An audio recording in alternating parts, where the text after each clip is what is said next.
요한계시록 11장 15절 말씀. 요한계시록 11장 15절 말씀. 일곱째 천사가 나팔을 불매 하늘에 큰 음성들이 나서 이르실 때 세상 나라가 우리 주와 그의 그리스도의 나라가 되어 그가 세세토록 왕노릇 하시리로다 하니 아멘.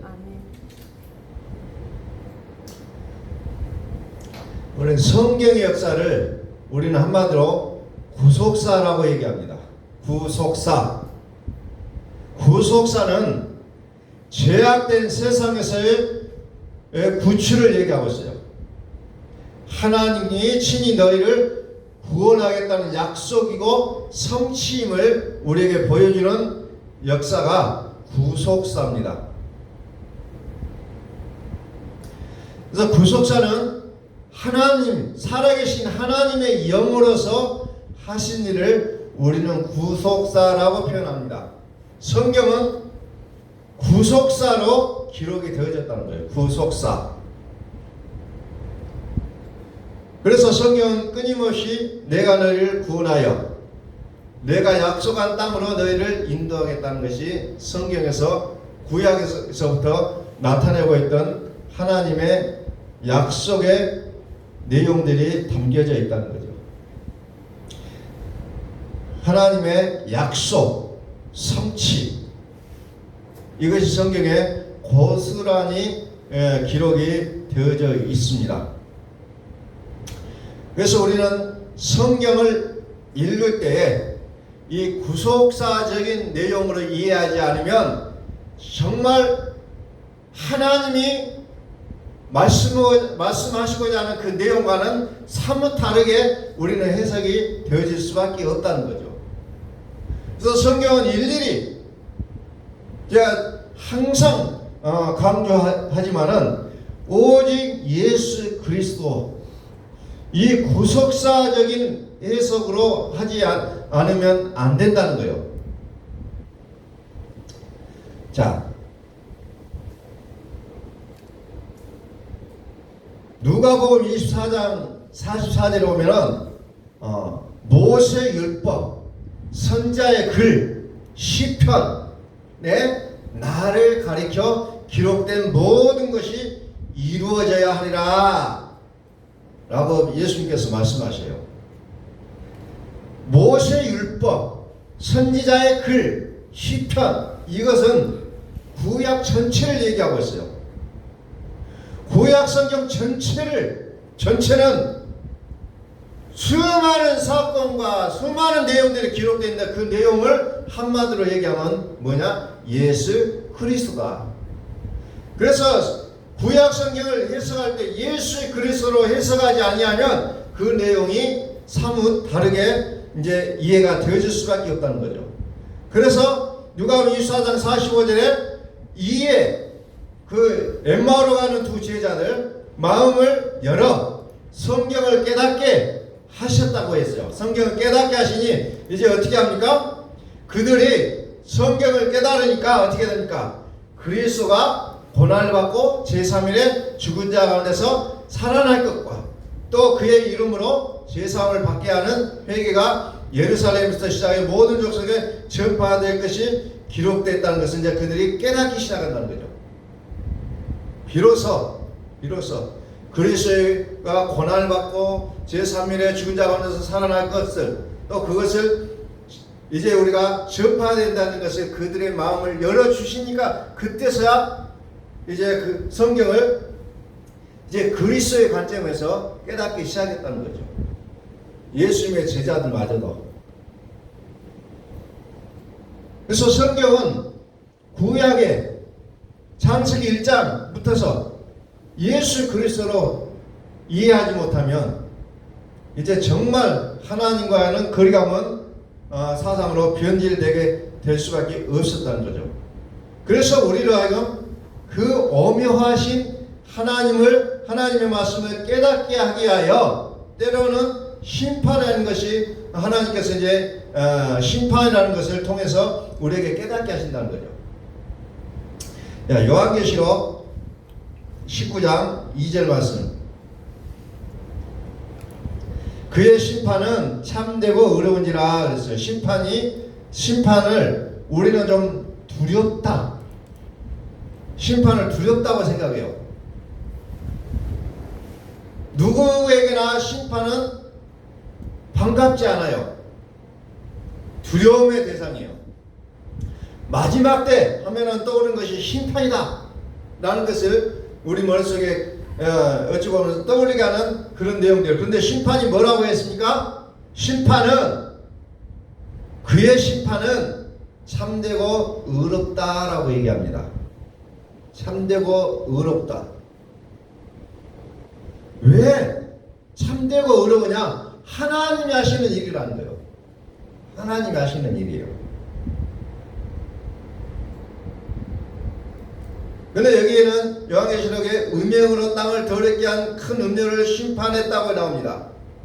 또 자기 종들의 피를 금리의 손에 갚으셨다고 얘기합니다. 그래서 하나님의 심판은 예수 그리스도를 믿고 사는 우리가 두려움에 떨어야 될 내용이 아니고 음녀에게 속해 있는 자들의 두려움에 몸부림쳐야 될 내용이라는 것을 우리가 깨닫게 하는 겁니다. 자, 천국이다, 영생이다라는 것을 우리가 끊임없이 말했어요. 그런데 천국과 영생과 심판이라는 것이 우리는 같이 이제 이해가 되어져야 될 시점이 왔어요. 천국과 영생, 심판. 자, 우리가 심판이라는 것을 말씀드리기 앞서서 육으로 사는 게 뭐고 영으로 사는 게 무엇인가를 한번 살펴보겠습니다. 육으로 사는 것은 자기가 중심되어 서서 자기가 원하는 일을 하는 게 육의 일이에요. 그러나 영으로 사는 것은 뭡니까? 하나님이 중심이 돼서 하나님이 원하는 일을 해나가는 것이 영이라는 겁니다. 영으로 사는 거예요. 그러면 우리가 살아가는 우리의 삶 앞에 뭐가 있습니까? 고난이 오게 돼 있어요. 왜 고난이 옵니까? 육신 속에 있는 사람은 이 고난이 고통으로 느껴집니다. 똑같은 고난이에요.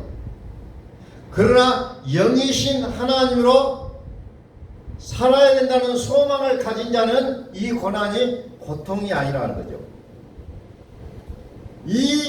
이것을 통해서 하나님이 나를 영의 사람으로 만들어 간다는 그 신호라는 것을 깨닫기 때문에 정말 그리스도의 복음 앞에 살아가는 사람들은 어때요? 고난도 즐거움으로 여길 수가 있다는 거죠. 그래서 오늘 우리는 복음을 얼마나 많이 듣고 얼마나 많이 알고 있느냐 이런 부분이 중요한 것이 아니라 사실상 복음은 얼마나 많이 들려지는가요? 요한계시록에 교회들을 향하여 말씀하시기를 성령이 교회들에게 하시는 말씀을 들을지어다 그래요. 들을지어다. 귀 있는 자는 들을지어다. 그래서 복음은 얼마나 들려지는가가 우리에게 관건이라는 거죠. 이 복음을 끊임없이 듣고 또 들었어도 어떻게 합니까? 때로는 들려지지가 않는 부분이 너무 많다는 거죠. 겨우 들리는 것으로 우리가 살아갈 수밖에 없어요. 그래서 그 복음이 얼마만큼 내가 성경을 읽으면서 설교를 들으면서 들을 수 있는지 그 얼마나 들을 수 있는가가 우리에게는 관건이라는 거죠. 그럼 말씀이라는 건 뭡니까? 살아계신 하나님 그분의 생각 마음이 여기에 담겨져 있다는 거죠. 그래서 하나님의 말씀을 나의 생각과 마음이 되게 하고 나의 삶이 되게 하는 것이 우리의 신앙 생활이라는 겁니다. 그래서 성경에 보니까 로마서의 육의 생각은 사망이요 영의 생각은 생명과 평안이라고 했어요. 오늘 여러분들이 뭔가를 할 때 여러분들 마음에 평안이 옵니까? 아니면 이 일을 하는데 두렵고 겁이 나고 막 그냥 좀 그런 쪽으로 갑니까? 오늘 여러분들이 어떤 일을 하실 때 기왕이면 평안으로 가는 일을 여러분들이 선택하시라는 거예요. 왜? 영의 생각은 평안이라고 했잖아요. 평안. 영의 생각은 평안이에요. 육의 생각은 사망이라고 했습니다. 사망. 여기에는 두려움이 있다는 거죠. 아픔이 있어요. 고통이 있어요. 그러나 영의 생각은 평안이라고 성경은 기록하고 있습니다. 오늘 요한계시록 11장 15절에 일곱째 천사가 나팔을 불매 그랬어요. 그래서 그게 뭡니까? 세상 나라가 우리 주와 그의 나라, 그의 그리스도의 나라가 되어라고 했어요. 오늘 우리는 이 땅을 살아가면서 우리는 어떤 사람은 세상 나라에 속해서 살아가는 사람인가 하면은 어떤 사람은 그리스도의 나라 속에서 살아가는 사람이라는 거죠.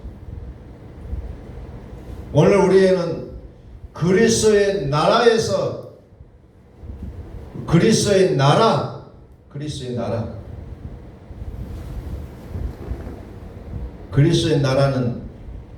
어떤 나라입니까? 하나님의 말씀이 나팔을 불매 말씀이 선포되는 그것이라는 거죠. 말씀이 있는 것이 말씀. 그래서 하나님의 신이 누구냐 했을 때 말씀이 있는 자가 신이라고 했어요. 요한복음에. 말씀이 있는 자에게 하나님이 신이라고 얘기하고 있다. 나팔, 하나님의 음성. 세상 나라가 그리스도의 나라가 되는 거죠. 나라는 천국이에요. 나라나 천국의 중심은 누구입니까? 그리스도에게 중심이 있다는 거죠. 그래서 그리스도가 새 세트로 왕노릇 하시겠다는 거예요. 그리스도의 나라가 되어 그가 새 세트로 왕노릇 하시리로다. 아멘. 왕노릇 하시리로다. 오늘 우리 삶에 누가 왕이 되었습니까? 그리스도가 왕이시라면 여러분의 삶은 비록 세상에 있지만 그리스도의 나라가 된 줄로 믿으시기 바랍니다. 그러나 우리는 그리스도가 내 안에 거하지 않는다면 우리는 예배를 드리고 있고 성경을 읽고 나의 믿음을 피력한다 할지라도 그의 삶은 세상 나라라는 거지. 세상 나라. 이 심판도 누가 합니까? 그리스도가 한다는 거죠. 심판. 그래서 성경 전체는 예수의 그리스도에서 말씀하고 있다고 했습니다. 그리고 성경은 또한 천국과 영생을 이야기하고 있고 또 거기에 따르는 말로서 심판이라는 단어가 또 따라와죠. 심판은 누가 합니까? 그리스도가 하겠다는 거죠. 심판은 왜 생겨지냐? 내가 살고 있었던 인생에 대하여 하나님이 심판하시는 거예요. 먼저는 내 마음을 심판하신다는 거죠. 과연 네가 어떻게 사느냐? 혈과 육이 주인되어 살아가는 너의 모습을 하나님은 심판하겠다는 거죠. 혈과 육이 주인되어 살아가는 이 믿음의 토대를 무너뜨린 것이 심판이라는 겁니다. 이게 개인에게 적용되는 심판의 의미라는 거죠.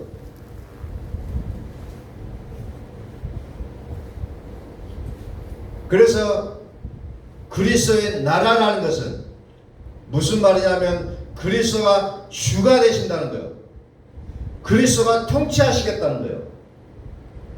내가 원하는 대로 안 되기 때문에 우리는 힘이 든 거예요. 여러분들 서로 만나서 이야기해보면 뭐가 항상 어렵습니까? 항상 두려우니까 내 뜻대로 안 됐기 때문에 내가 곧 힘들다고 얘기합니다. 누구나 마찬가지예요. 내 뜻대로 안 됐기 때문에. 빌립보서 2장 5절 말씀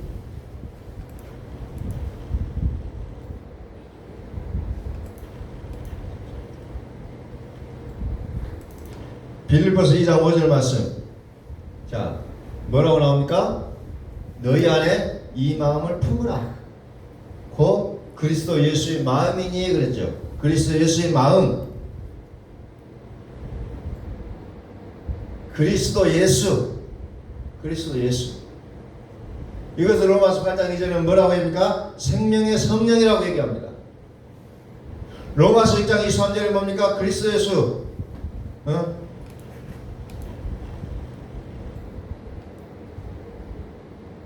자, 6장 24절에 죄의 삭슨 사망이 하나님의 은사는 그리스도 예수 우리 주 안에 있는 영생이라 그랬어요.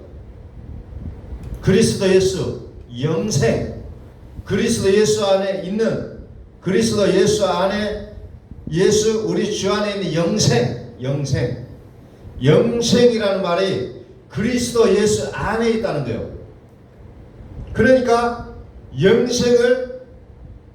나는 영생을 소유했다는 건 뭡니까? 그리스도가 상관이 있다는 거예요. 그리스도가 떨어뜨려서 영생을 생각할 수가 없는 겁니다. 왜? 영생은 그리스도 안에 있다고 표현되고 있잖아요. 그리스도 예수, 우리는 그를 주님이라고 불러요. 그래서 그분을 마음에 품으라 하겠어요. 왜 마음에 품으라? 그 말은 무슨 말이냐? 영원히 살아주시겠다는 약속이라는 거예요. 영원히 살아주겠다. 그래서 순간순간이 그리스도가 주인이 되는 삶을 우리가 살아야 된다는 거죠. 순간순간이 그리스도가 주인이 되어야 된다는 거죠.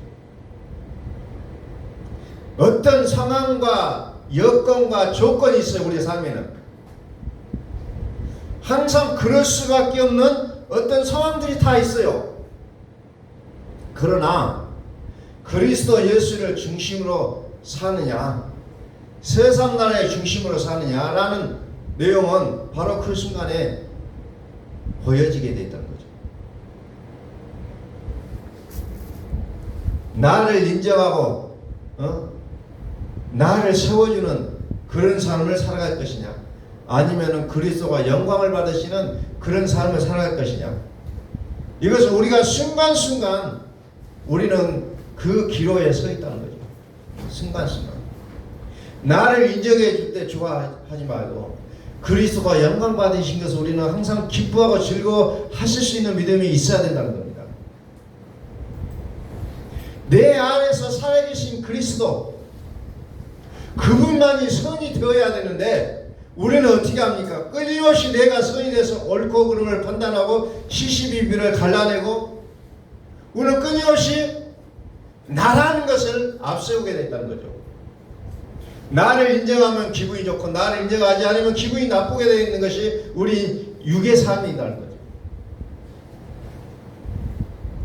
그러나 다니엘은 어떻게 합니까? 그리 아니하실지라도라는 신앙을 갖고 있습니다. 그리 아니하실지라도, 내가 인정받지 않고 내가 원하는 것이 되지 않을지라도 하나님이셨군요 라고 고백할 수 있는 우리의 고백들이 될 수 있기를 예수 그리스도의 이름으로 축원합니다. 왜? 우리는 사나 죽으나 주의 것이라고 고백한 자들 아니에요. 그런데 좋을 때는 나는 그리스도의 것입니다고 얘기하고 내 뜻이 관철되지 않을 때는 왜 이러시나이까?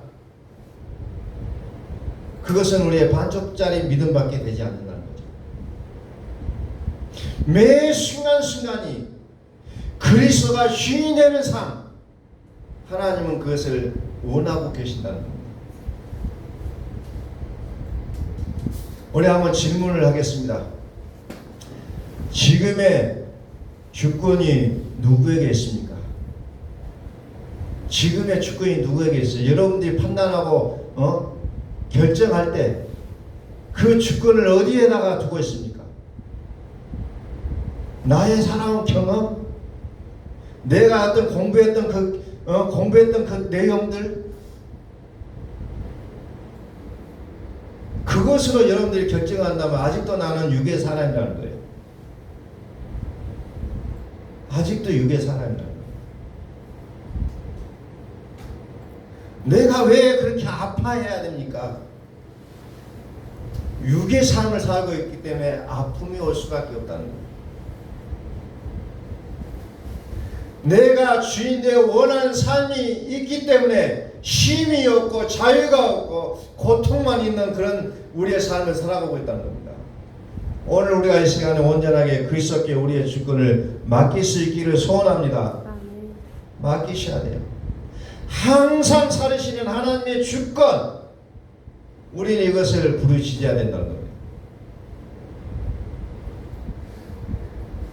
로마서 1장 23절에 죄의 삭은 사망이요 하나님의 은사는 그리스도 예수 주 안에 있는 영생이라 했어요. 그리스도 예수 우리 주 안에 있는 영생은 내 안에 주님이 얼마나 살아주시느냐, 그 내용이 영생이라는 겁니다. 그래서 우리가 이 영생이 우리 마음에서 확장되어지려면 무엇이 필요하냐? 하나님의 심판이라는 것이 반드시 필요하게 되어 있다는 거죠. 하나님의 심판. 다시 이것을 다른 말로 얘기하면 내 안에서의 주권의 회복이 우리는 영생이라고 생각하면 된다는 거죠. 내 안에서의 주님의 그리스도의 그 주권이 회복되는 것, 우리는 그것을 영생으로 볼 수 있다는 거죠. 영생. 다시 말씀드립니다. 심판, 마지막 때라고 생각하면 우리는 심판이라는 것을 연결시키는데 그 심판이 두렵냐? 대개의 경우 마지막 때를 얘기하면 심판을 얘기하고 심판은 두렵다고 얘기합니다. 그러나 이미 심판은 우리 마음에 하나님 먼저 하신다. 그 심판이 뭐라고 했어요? 육으로 살고자 하는 나의 모습을 철저하게 깨부순 게 심판이라는 거예요. 욥이 뭐라고 얘기합니까? 욥이 하나님이 사람에게 이 모든 일을 제3 행하시면 그래요. 이 모든 일이라는 게 뭐냐? 고난이요, 고난. 왜 고난을 제4, 제3, 두 번, 세 번, 네 번 계속해서 왜 고난을 주시냐요? 이 고난을 통하여서 어떻게 됩니까?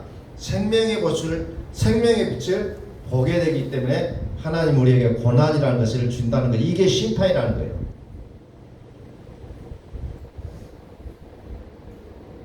그것을 통하여서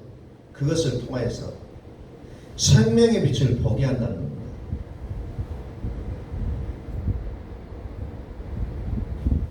그래서 우리는 정말 영의 삶을 살고 내가 정말 그리스도의 믿음으로 살고자 할 때 나에게 상처를 주고 나를 괴롭게 하는 그들을 향하여 우리는 무엇을 해야 합니까? 우리는 이는 이로 눈은 눈으로 갚아버려야 될 것이냐? 용서하고 축복하시라는 거예요. 왜? 하나님이 나를 용서하셨거든요. 하나님 나에게 복을 주셨거든요. 그러니까 나를 향하여 돌을 던진 사람에게도 우리는 용서하고 축복할 수 있는 그 믿음의 소유자가 되어져야 된다는 겁니다. 이게 복음이라는 거예요.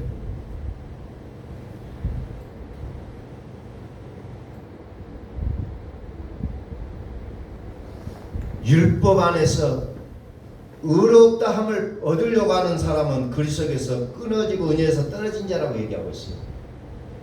그래서 아무 상관이 없다는 거예요. 율법이 뭡니까? 실시비비라는 거죠. 옳고 그름을 그것으로 내가 살려고 할 때는 그리스도에서 끊어지고 은혜에서 떨어진 자로다. 그리스도와 아무런 상관이 없는 자가 되어버리고 만다는 거죠. 자, 스가랴서 4장 6절을 봅니다. 스가랴서 4장 6절. 그가 내게 대답하여 이르되 여호와께서 스룹바벨에게 하신 말씀이 이러하니라. 만군의 여호와께서 말씀하시되 이는 힘으로 되지 아니하며 능력으로 되지 아니하며 주의 이름으로 귀신을 쫓아내고 주의 이름으로 능력을 행하며 주의 이름으로 병 고치고 이런 것으로도 되지 아니하고 오직 뭘로 되니까 나의 영으로 되느니라. 나의 영으로 되느니라. 구 성경에는 나의 신으로 되느니라 라고 되어 있어요. 나의 신으로 되느니라. 나의 영으로 되느니라. 나의 영으로 되느니라 그랬어요. 자, 무엇이 이게 된다는 거죠? 이거 지금 스가랴서는 성전을 건축하라 라는 내용은, 성전을 건축하는데 너희는 너의 힘으로 되지 않고 능력으로 되지 않고 뭘로 되니까 나의 영으로 된다라고 얘기합니다. 성전 건축하라 하나님 명령하시고 그들의 힘으로 하기를 원하지 않았죠. 자, 그럼 뭘로 해야 되냐? 하나님의 영으로. 하나님의 영은 뭡니까? 표적과 기사로 하는 것이 아니라 그리스도로 성전은 세워진다는 거죠. 그리스도. 그래서 마태복음 24장 24절에 표적과 기사가 있을지라도 그리스도가 여기 있다 할지라도 어째요? 수많은 거짓 선자들이 일어나서 미혹한다 할지라도 가지 말라는 거예요. 가지 말라. 그걸로 세워진 거 아니다. 표적과 기적으로 그리스도의 나라가 세워진 거 아니다. 가지 말라. 그래서 요한계시록 21장 23절이니까 햇빛도 달빛도 없다고 했어요. 필요 없다. 쓸데없다. 그래서 모든 인간의 어떤 것들을 다 걷어내버리는 모습을 보여주고 있다는 거죠. 자, 학개서 1장을 봅니다.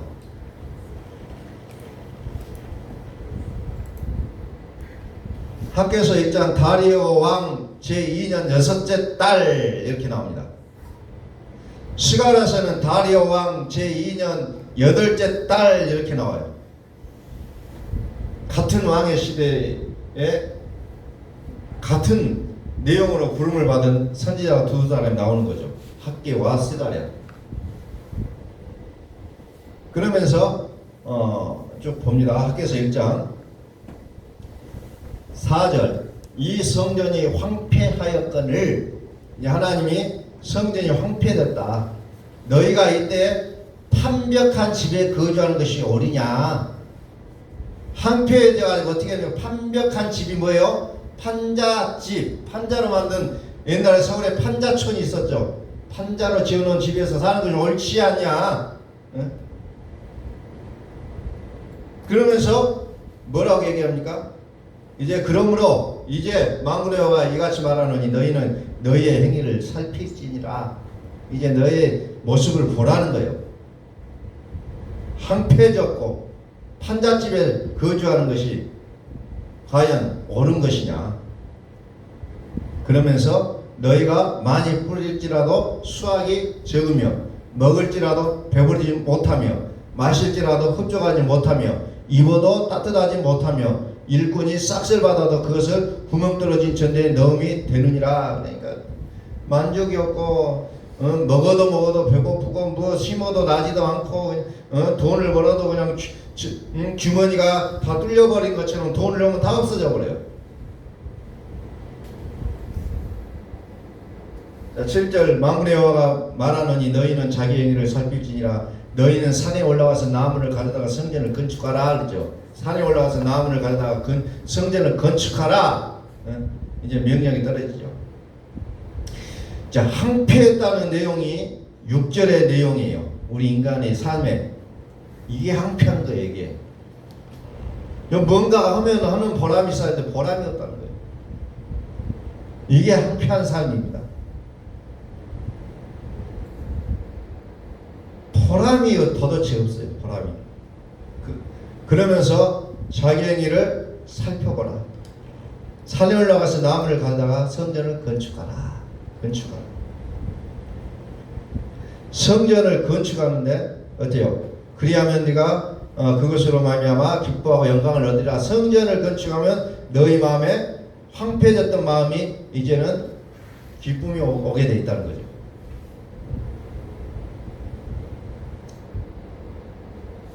그런데 이 성전을 건축하는데, 나무를 가다가 건축하는데 어때요? 너의 힘으로 되지 않고 능력으로 되지 않고 뭘로요? 나의 영으로 되느니라. 나의 영으로 되느니라.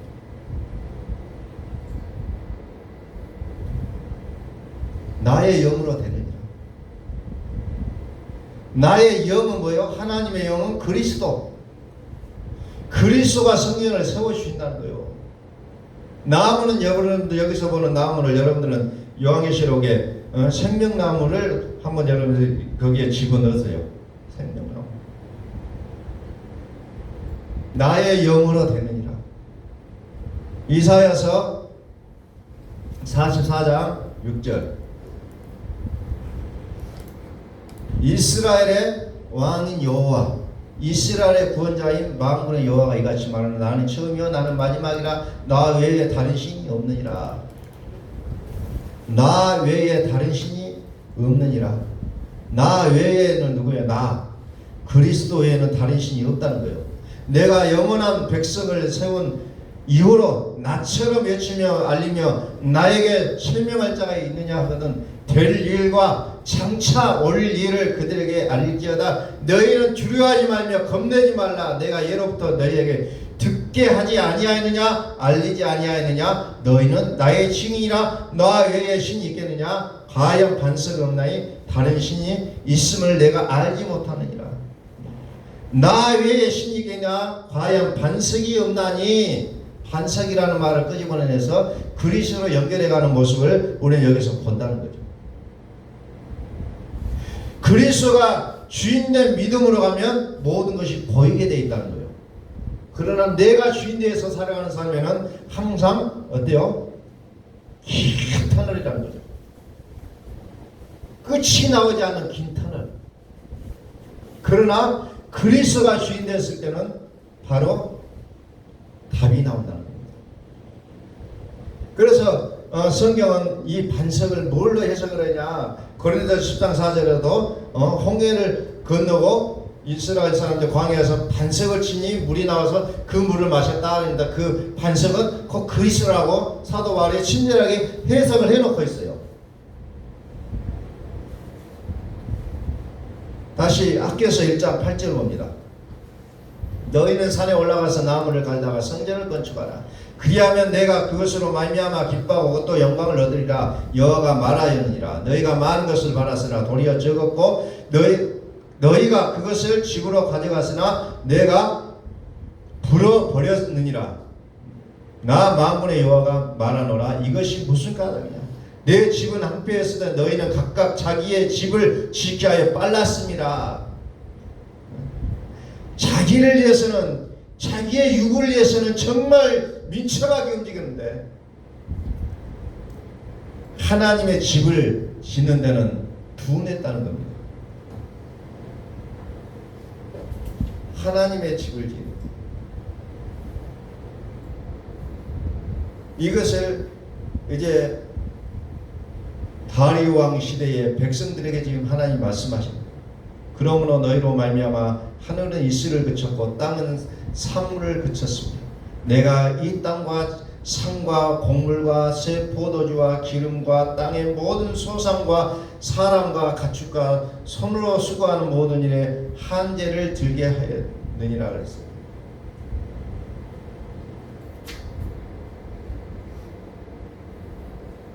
그리스도의 통치가 성전이라는 거예요. 그리스도의 통치가 성전이다.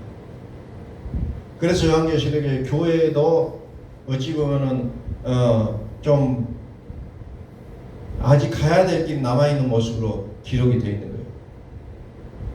자, 그리스도 예수 안에 있는 영생이라고 했어요. 성전 건축이 어떤 것이냐? 그리스도가 통치하는 나라가 되는 거예요, 사실은. 그래서 아까도 계속 말씀드려서 성경은 구속사라고 했어요. 그래서 우리는 주의 일을 하는 것이 목적인가, 선교가 목적이냐, 기도가 목적이냐, 이런 것들을 우리가 쭉 생각해 보면은 이것들이 해야 됨에도 불구하고 진짜 핵심이 따로 있었다는 거죠. 그것은 그리스도를 세워가는 일들이라는 거죠. 이 모든 것들이 그 일을 위하여 필요한 내용들이었다는 거죠. 그런데 우리는 이 일에 모든 초점과 관심과 모든 것이 딱 멈춰버려서 그리스도를 깨닫지 못하는 것에 대한 안타까움을 학교에서가 이야기하고 있는 거죠. 선교가 얼마나 중요합니까? 기도하지 않으면 그리스도인이 아니라고 말할 정도로 기도가 중요해요. 또 사역이 중요해요. 다 이것들이 필요하고 이것들을 해야만 되는데도 불구하고 우리는 그리스도 예수 안에 영생이 위하여 이것들이 필요했음을 우리는 기억해야 된다는 거죠. 산에 올라가 나무를 가져다가 성전을 건축하라. 이는 힘으로 되지 않냐고, 능력으로 되지 않냐고, 뭘로 되냐? 나의 영으로 되느니라. 나의 영으로 되느니라. 나의 영으로만이 가능하다는 거죠. 나의 영으로만.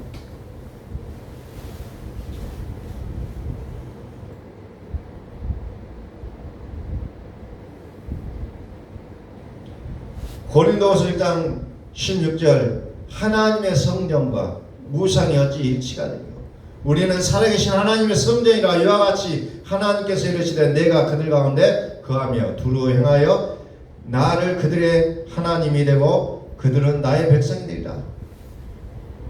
우리는 살아계신 하나님의 성전이라.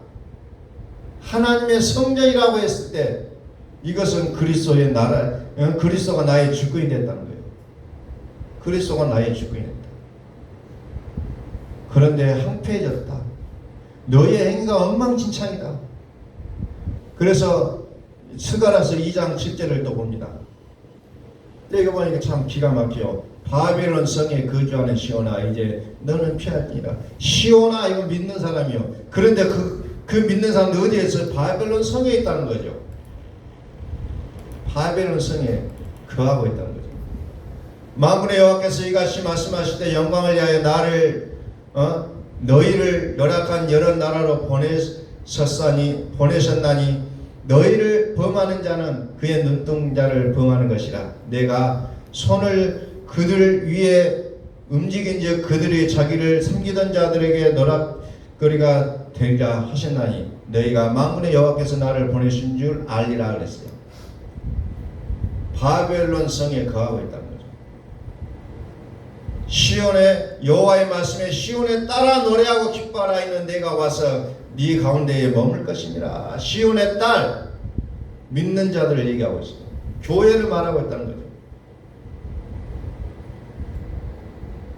그래서 나무로 성전을 건축하라 그랬죠. 나무는 그냥 피상적으로 우리가 그냥 1차적으로 나무를 생각할 수 있어요. 그러나 이걸 또 더 이제 계시록적으로 생각하면 생명나무를 보면서 우리는 그리스도라고 얘기하죠. 그리스도로 성전을 건축한다는 거죠. 그래서 그리스도가 없는 것은 이제 필요 없는 달과 별빛이 쓸데없다. 요한계시록 21장에. 그리고 거기는 전능하신 이와 어린 양만 있다. 그리스도가 계셔야만이 성전이 된다는 거죠. 그래서 그리스도가 주권이 되는 나라, 그리스도의 나라, 이것을 성전이라고 우리가 표현할 수가 있다는 거죠. 그러면서 10절에 뭐라고 합니까? 내가 와서 네 가운데에 머물 것이니라. 내가 너와 살겠다는 거죠. 내가 너와 함께 살겠다. 그러면 11절에 뭐라 합니까? 나를 보내신 줄 너희가 알리라. 알게 된다는 겁니다. 그리스도의 주권 안에 살게 되면 하나님의 사람이라는 것을 누구나 다 알게 되어 있다는 거죠. 그리스도의 나라. 우리 한번 선포합니다. 하나님은 살아계십니다. 하나님은 살아계십니다. 하나님의 항상 살아계시는 하나님의 살아계심. 또 한 가지 이제 보충적으로 더 설명하면 마태복음 7장 24절. 그러므로 누구든지 나의 이 말을 듣고 행하는 자는 23절에 보니까 그때에 내가 그들에게 밝히 말하되 그때는 언제요? 22절을 나왔죠. 그날에 많은 사람이 나더러 많은 사람이 뭐예요? 예수 믿는 사람. 요한계시록에는 많은 물소리가 나와요. 그 내용과 같은 내용이에요. 많은 사람, 많은 물소리. 똑같은 내용이에요. 예수 믿고 사는 사람들. 주여, 주여 우리가 그래서 예수 믿고 내가 주인 되어서 살아가는 사람들을 얘기하고 있어요. 그날에 주여, 우리가 주의 이름으로 선지자 노릇하며 주의 이름으로 귀신을 쫓아내며 주의 이름으로 많은 권능을 행하지 아니하이나이까 정말로 죽을 힘을 다하여 사역을 했어요. 선교, 목숨을 걸고 가서 선교하고 쉬는 시간 없이 사람들 안수 기도해서 그냥 사람들 벌떡벌떡 일어나게 하고 막 했지만 뭐라고 합니까? 그때 내가 그들에게 밝히 말하되 내가 너희를 도무지 알지 못하니 불법을 행하는 자들아 내게서 떠나가라. 불법을 행하는 자가 내게서 떠나가라. 그게 옳은 줄 알고 했는데 불법을 행했다니 얼마나 서글픈 일이에요. 불법을 행했다는 거죠.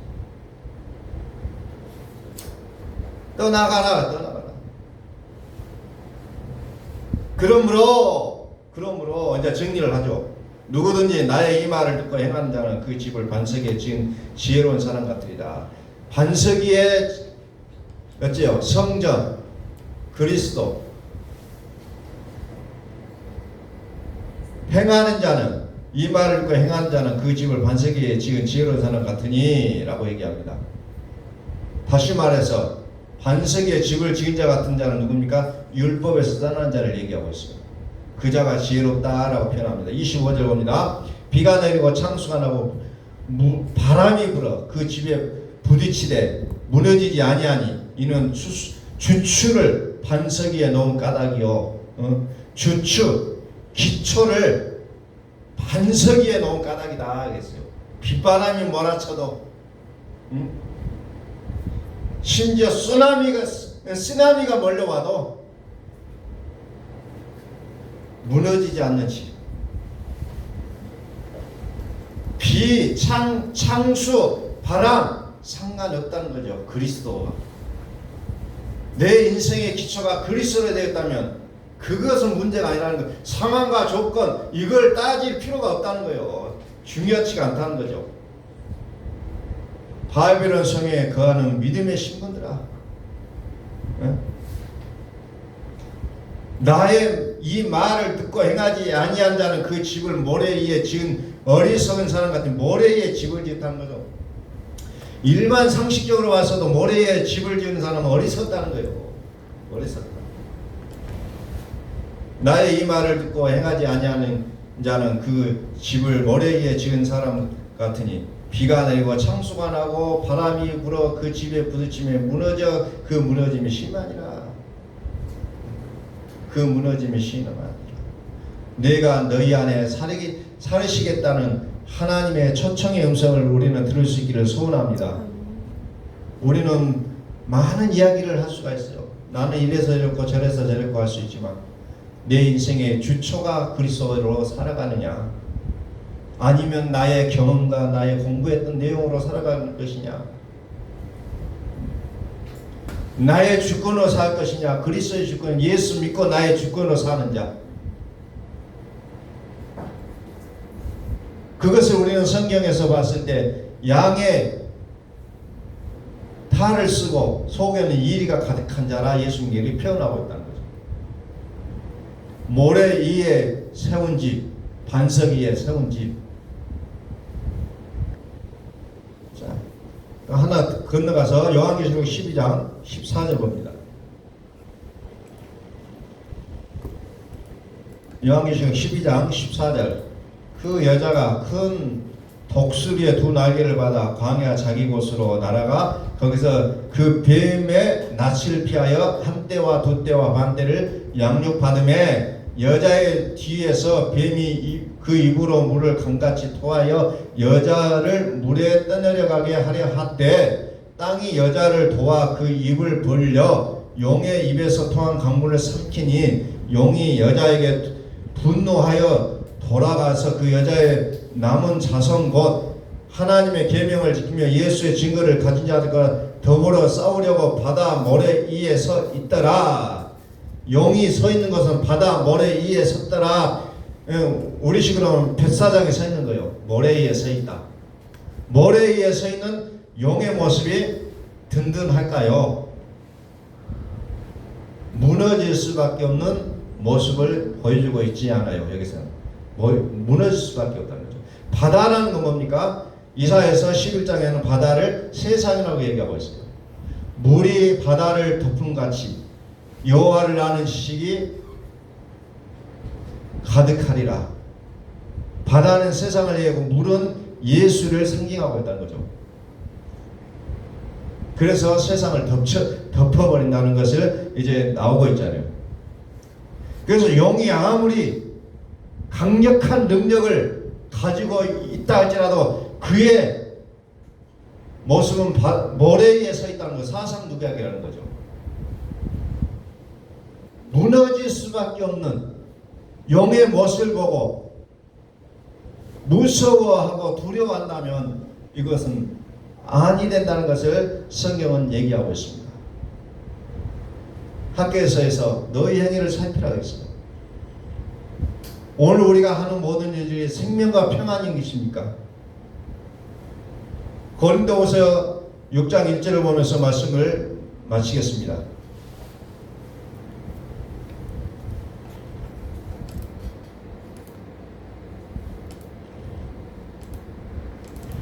우리가 하나님과 함께 일하는 자로서 너희를 권하니 하나님의 은혜를 헛되이 받지 말라. 하나님의 은혜를 헛되이 받지 말라. 이르시되 내가 은혜 베풀 때 너에게 듣고 구원의 날에 너를 도왔다 하셨으니 보라 지금은 은혜 받을 만한 때요 보라 지금은 구원의 날이로다. 은혜의 때가 차야 그들이 구원을 보게 된다는 겁니다. 은혜의 때가 차야 돼요. 그래서 내가 왜 안 되지가 아니라 은혜의 때를 계속해서 채워가는 우리의 모습이 있어야 된다는 거예요. 너의 행위를 살피라. 은혜의 때가 차야 된다는 겁니다. 예수는 더 좋은 언약의 보증자라겠어요. 오늘 우리의 믿음이 이렇게 좋은 믿음을 가지고 있음에도 불구하고 우리는 다른 것을 흔들고 있다는 거죠. 사상누각인 용에게 용을 보면서 우리는 두려움에 떨고 있는 우리의 모습을 발견하고 있다는 겁니다.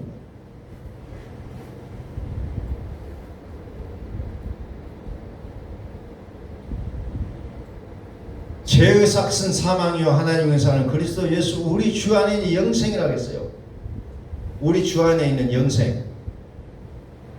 우리 주 안에 있는 영생을 그래서 우리는 그리스도를 붙잡으시라는 거예요.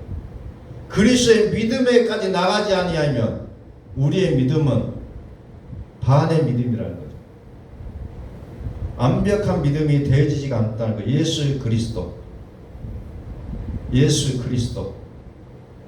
그 믿음의 자리까지 우리가 가야 된다는 거죠. 그래서 우리는 그 영생 안에 살아가는 우리에게는 생명과 평안이라고 했어요. 오늘 여러분들이 뭔가를 결정하게 될 때 여러분들의 마음에 평안이 오느냐라는 것이 어찌 보면 굉장히 중요합니다. 불안하고 할 때는 우리가 멈춰 서야 돼요. 마음에 평안이 있을 때 우리는 그 일을 하셔도 된다는 거죠. 마음의 평안. 생명과 평안이니라. 생명과 평안. 그래서 오늘 우리가 그리스도의 나라가 내 안에서부터 회복되어지는 그런 은혜를 우리가 경험하며 날마다 그리스도의 주권을 인정하면서 나의 생각이 앞서는 것이 아니라 오직 그리스도의 마음을 품었을 때 하나님이 나를 친히 이끌어 가신다는 사실을 우리는 기억하시면서 오늘 그리스도 예수의 마음을 품는 우리의 모습들이 되어지시기를 예수 그리스도의 이름으로 축원합니다. 기도하겠습니다.